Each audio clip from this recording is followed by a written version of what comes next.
સાબરકાંઠાના સલાલ ગામે નકલી દૂધ બનાવતી ડેરી પર તંત્રના દરોડા 1370 લીટર જેટલો દૂધનો નાશ કરાયો.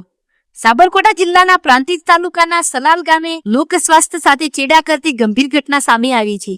ખોરાક અને ઔષધ નિયમન તંત્ર સાબરકાંઠા અને હિંમતનગર એલસીબી એકમ દ્વારા સંયુક્ત રીતે હાથ ધરવામાં આવેલ તપાસમાં મે સત્યા ડેરી પ્રોડક્ટ્સ નામની પેઢી પર દરોડા પાડવામાં આવ્યા હતા. તપાસ દરમિયાન સ્થળ પરથી મિશ્ર દૂધ બનાવવા માટે ઉપયોગમાં લેવાતા શંકાસ્પદ તેલ, પાવડર અને યુરિયા જેવા જોખમી પદાર્થો મળી આવ્યા હતા. Food safety officer Shri JD Thakor અને એલસીબીપીઆઈ શ્રી ડીસી સાકરિયાની ટીમે સ્થળ પર જ અંદાજે 1370 લીટર દૂધ શંકાસ્પદ દૂધના જથ્થાનો નાશ કર્યો હતો. તંત્ર દ્વારા સ્થળ પરથી મિશ્ર દૂધ ઉપરાંત ભેળસેળ માટે વપરાતા Bansi refined soybean oil, Nutrilive, gold refined palmolein તેલ, Amul whey powder, Parul Lord Krishna skimmed milk powder અને ખુલ્લા યુરિયાના નમૂનાઓ લઈ પૃથ્થકરણ માટે લેબોરેટરીમાં મોકલવામાં આવ્યા છે.